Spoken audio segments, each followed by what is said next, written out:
अस्सलाम वालेकुम। उम्मीद है कि आप सब खैरियत से होंगे। आप देख रहे हैं मेरा यूट्यूब चैनल हमज़ा सिद्दीकी।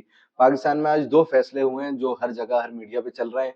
एक तो पेशावर हाई कोर्ट में जो बल्ले की बहाली हुई है पीटीआई के लिए, जो उन्हें निशान जो है उनका रोक दिया गया था कि आपको जो है आप इस निशान पे इलेक्शन नहीं लड़ सकते। और दूसरे ये कि सुप्रीम कोर्ट में जो जनरल मुशर्रफ का केस था उसको बरकरार रखा गया है। अब इन दोनों केसेस के पीछे जो तफ़सीलात है उससे थोड़ा-सा आपको आगाह किया जाएगा कि काफ़ी दिनों से बल्ले की जो मंजूरी थी वो चल रही थी कि क्या इलेक्शन कमीशन की जानिब से जो बल्ले को जो है इनसे बल्ला लिया गया पीटीआई से, तो इस पे जो है क्या लाए अमल होगा? तो ये सारी चीज़ें इन्होंने पीटीआई ने जो है कोर्ट में पहले सुप्रीम कोर्ट में अभी दी थी। आज सुबह पता चला कि वो एप्लीकेशन वहाँ से वापसी ले ली गई है और सिर्फ़ पेशावर हाई कोर्ट में ही इसकी समाअत होगी। तो जब समाअत हुई, समाअत में पता चला कि इंटर पार्टी इलेक्शन जो जिस पे जो है इलेक्शन कमीशन ने कहा था कि इनको जो है हम ये बल्ला जो है इजाज़त नहीं देंगे इस पे इलेक्शन लड़ने की।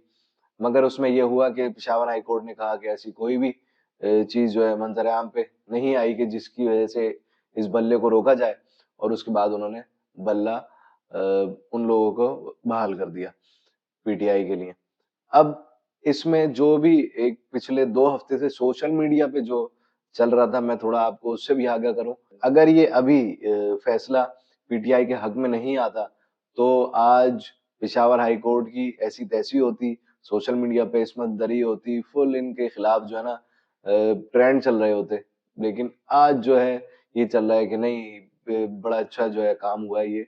तो इस चीज़ को थोड़ा-सा देखा करें कि अगर आपके खिलाफ कोई फैसला आ रहा है तो आप इस तरीके से जो है हर्ज़ा-सराई ना करें, क्योंकि फिर आपको भुगतना पड़ता है कि क्या जो हालात और वाक़यात अभी पीछे भी गुज़रे हैं। अब इन सारी चीज़ों के साथ जो पीटीआई या पीटीआई के लोग जो चल रहे हैं, उनको चाहिए कि इस चीज़ को देखा करें और थोड़ी ज़िम्मेदारी से इस चीज़ का मुज़ाहरा किया करें कि अगर आपके खिलाफ ये फैसला आ जाता, तो आप जो है पेशावर हाई कोर्ट की तरफ जो है सर दौड़ते और सोशल मीडिया पे भी एक हंगामा बर्पा होता पेशावर हाई कोर्ट की जानिब के खिलाफ। तो अब इन सारी चीज़ों को देखना चाहिए।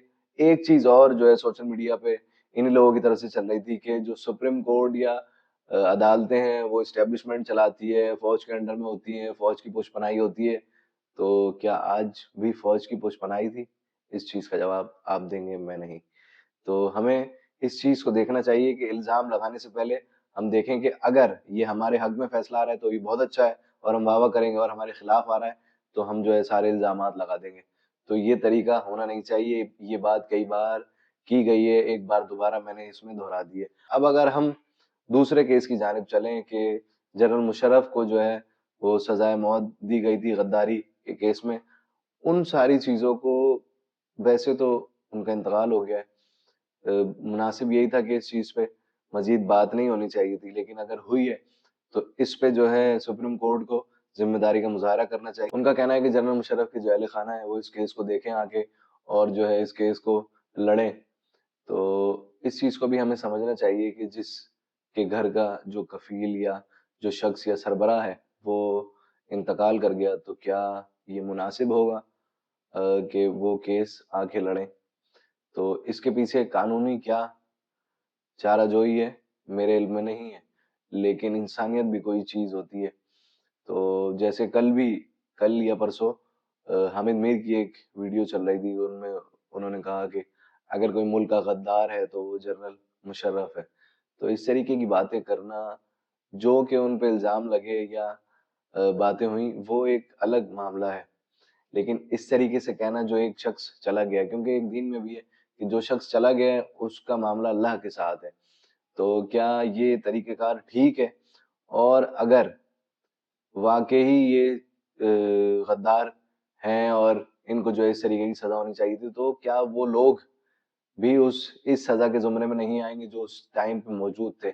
जो कि वकील जनरल मुशर्रफ के जो वकील हैं, उन्होंने भी ये बात की है कि उस दौर के वज़ीर-ए-आज़म और दीगर जो वज़रा थे, क्या वो इस ज़ुमरे में नहीं आएँगे कि और वो शख़्स जिसके ऊपर ये इल्ज़ाम लगा और सारी चीज़ें हुई, उसकी सुनवाई के बगैर ही उस पे फैसला दिया गया। तो और कहा जाता है कि वो फरार थे, ये थे, वो थे, जबकि ये बात वाज़िह थी कि वो काफ़ी बीमार थे।